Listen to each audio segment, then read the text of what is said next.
शिवराय, या शिवरायांच्या प्रतिमेला कोटी कोटी प्रणाम करून बसलेल्या माझ्या सर्व कला प्रेमी रसिक प्रेक्षकांना मानाचा मुद्रा, ज्यांनी आम्हाला या कला रंगमंचावर आमंत्रित केले, आमची ही कला आपल्या समोर सादर करण्याची जी सुसंधी दिली आहे, अशा थोर मनाचे श्री दत्तकृपा शिवणे गुरवणी यांचे आमच्या नमन मंडळाच्या वतीनं शतश आभार मानून दोन्ही गावची ग्रामदेवता, रंगदेवता आणि आमच्या वाघजाई मातेच्या चरणी नतमस्तक होऊन कला निकेतन मौजे सायले मायनवाडी सांजगी नमन अर्थात कोकणचे खेळे रसिक हो, आमच्या या लहान मोठ्या कलाकारांना सुरुवातीपासून शेवटपर्यंत उत्कृष्ट पद्धतीचं सहकार्य मिळेल अशी अपेक्षा ठेवून आम्ही आमच्या कार्यक्रमाला सुरुवात करत आहोत. धन्यवाद.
सर्व देव जीवाच्या भीतीने लपून बसलेत.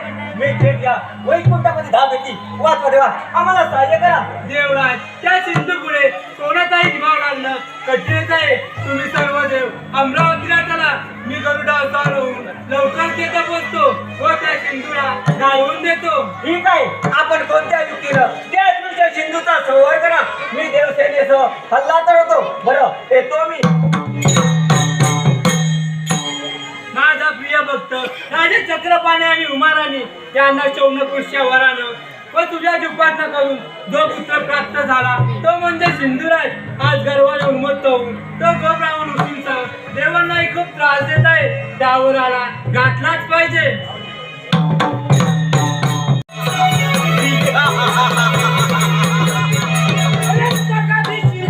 तू कुठेही लपून बसलास तरी आता सिंधू तुला सोडणार नाही. आतापर्यंत किती वर्षात सर्व राजांना जिंकून मी माझ्या तुरुंगात घालून गेलोय. यापुढे आम्हाला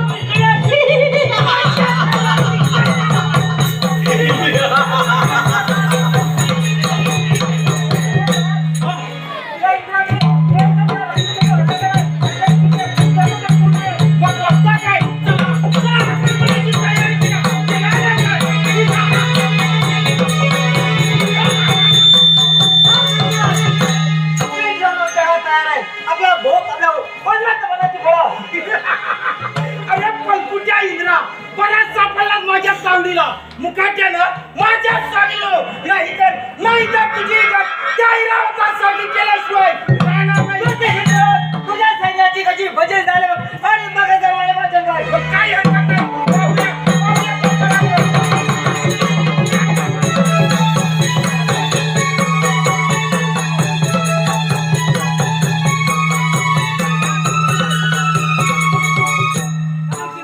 तुझा पराक्रम मला जातो. म्हणजे माझ्या सैन्यात घबराट माजवणारा विष्णुदेव तो तूच काय. काही हरकत नाही. पाहूया तुझाही पराक्रम.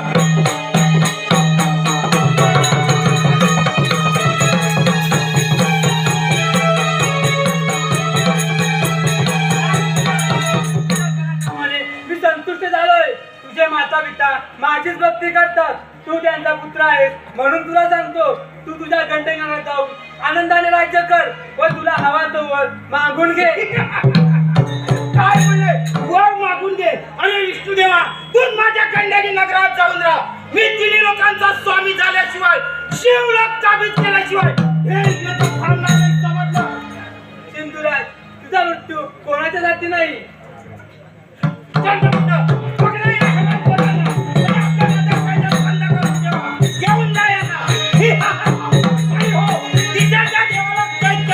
ऋषी मुलींना देवाची पूजा माझी पूजा करायला सांगा. घेऊन जा यांना.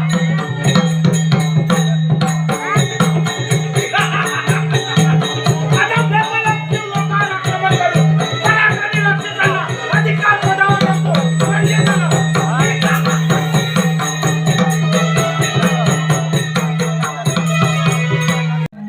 मते तू बाहेर जाऊन थांब. ठीक आहे मते.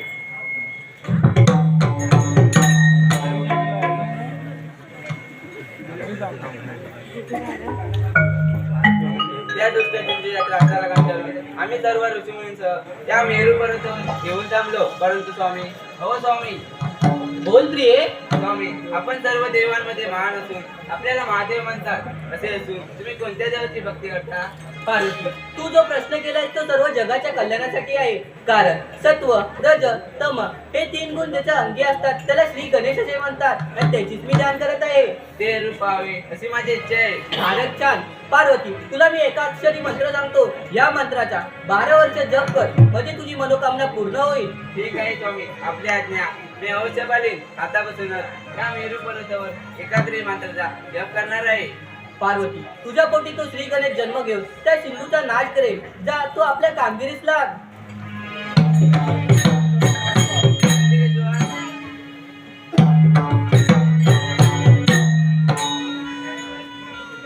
ओम नमः शिवाय.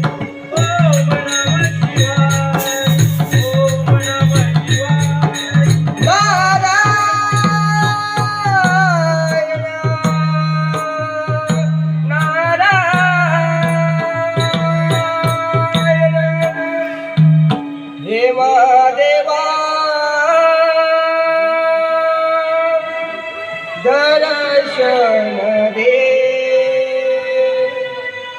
महादेवा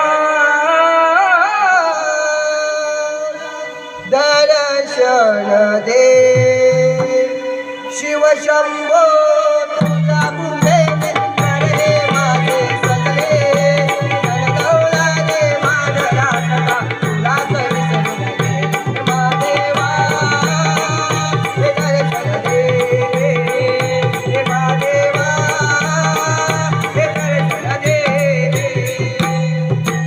शिवशंभो तुझ्या कृपेने घडले माझे सगळे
आज अचानक मेरू पर्वतावर कसं काय आगमन केलं? काही विशेष खबर? नारायण नारायण अरे नंदिकेश्वर सर्वांचा हा कर्माला असता महादेव या मेरू पर्वतावर ध्यानस्थ बसलाय. नारायण नारायण महादेवा अहो महादेवा. या नारद मुनी या, आपले मेरू पर्वतावर स्वागत आहे. काय बातमी आली आहे? नारायण नारायण महादेवा सर्व देवांमध्ये महान असून इंद्र विष्णू ब्रह्मदेव संकटात आहे. त्यांची सुटका तुमच्याशिवाय कोण करणार? नारायण नारायण नारद मुनी योग्य वेळेत तर सर्व काही ठीक होईल. नारायण नारायण महादेवा आपण तर सर्व माया नसता त्या सिंधूने सर्व देवांचा प्रताप बुडवला आहे. विष्णू देवाने सुद्धा नदी पत्करली आहे. त्या दुष्टाशी कोण सामना करणार? नारायण नारायण नारद मुनी पार्वतीने मोठ्या भक्तिभावाने तपाला आरंभ केला आहे. तिच्या पोटी तो श्री गणेश जन्म घेऊन त्या सिंधूचा नाश करेल. आपण निश्चिंत राहावे. नारायण नारायण महादेवा आपली लागात आहे. बरं येतो मी. आळवारे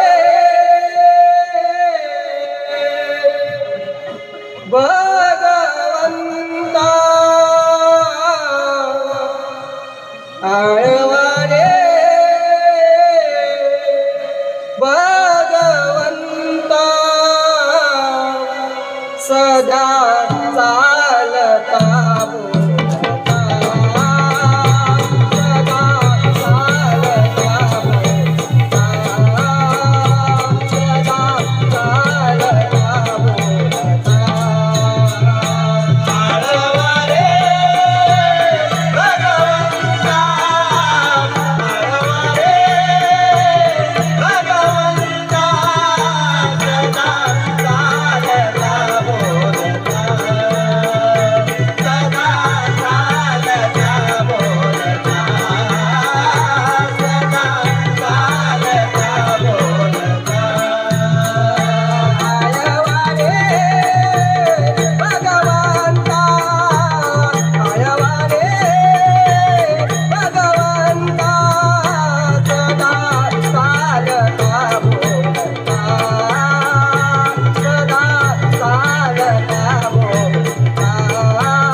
आहेस परंतु यावेळी हे वैकुंठपद त्या दुष्ट सिंधू जाती देऊन ही शिक्षा भोगण्याचे कारण काय?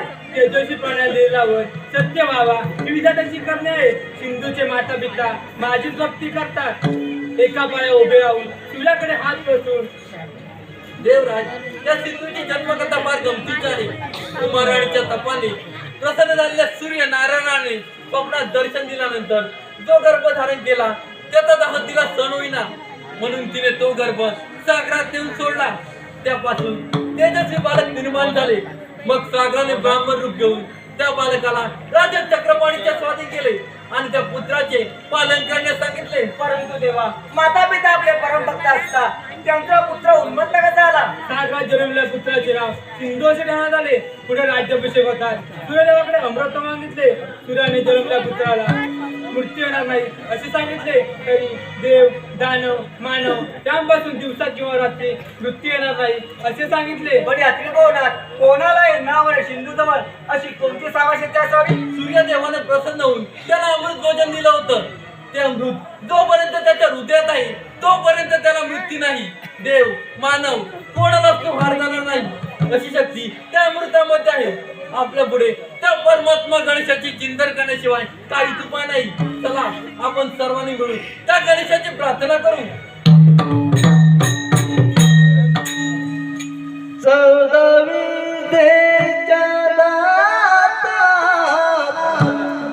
करतो प्रार्थना कर जोडोनी देवा तुझी आराधना प्रथम वंदन तुला हे मोरया श्री गजानना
चिंता करू नका.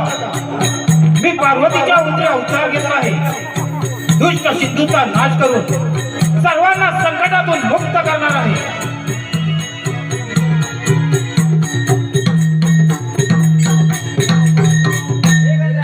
लवकर त्या संकटातून आमची मुक्तता कर.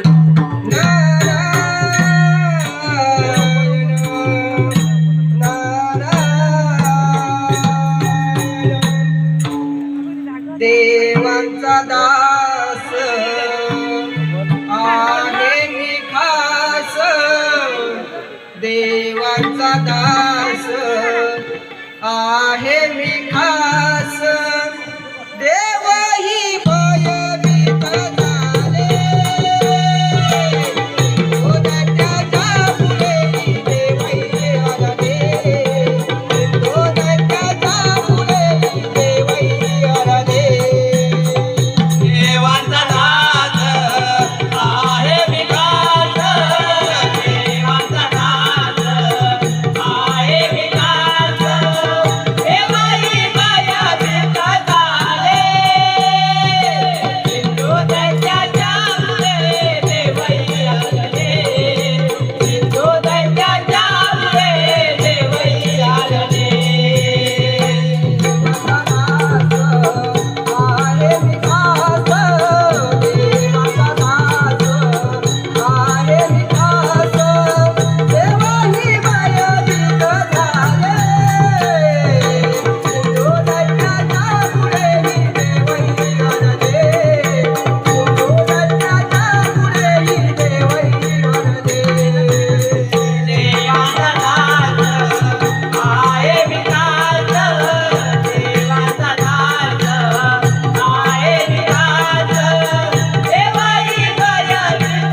बातमी घेऊन आलो आहे मेरू पर्वतावर पार्वतीने बनवलेल्या मातीच्या मूर्तीतून तेज प्रगट झाला आहे. त्या तेजातून गणेशाने 12 रुपये अवतार धारण केला आहे आणि तो कलेने वाढत आहे. सर्व ऋषीमुनी आनंद साजरा करत आहेत. नारायण नारायण. या पर्वताचे चिंतन केले असता आकाशवाणी झाली आणि त्या आनंदाच्या बातमीने आम्ही श्रीगणेच्या दर्शनाची वाट पाहत आहोत. नारायण नारायण. बाल वाईट असताना पराक्रम दाखवून मायावी राक्षसाला ठार मनात सपाटा लावला आहे.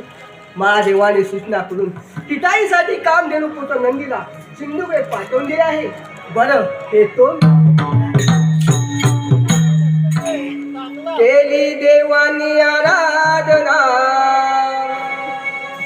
बाळ गजाननाला केली देवानी आराधना बाळ गजाननाला.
ठीक आहे या तुम्ही.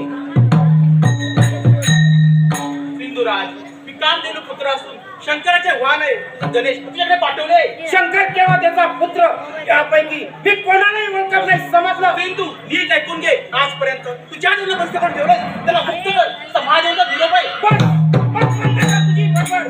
तू एक दूत आहेस म्हणून तुला जिवंत सोडतोय नाहीतर नांगराला झुकल्याशिवाय राहायला लागतो. सिंधू तुझ्या दिलेल्या वराने फार रुमत झालाय.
अरे पण तू हायस तरी कोण? रूपचित्र विचित्र म्हणे पार्वती पुत्र. तू एवढासा चिमुरडा आणि तू माझा वध करणार. काही हरकत नाही. पाहूया पाहूया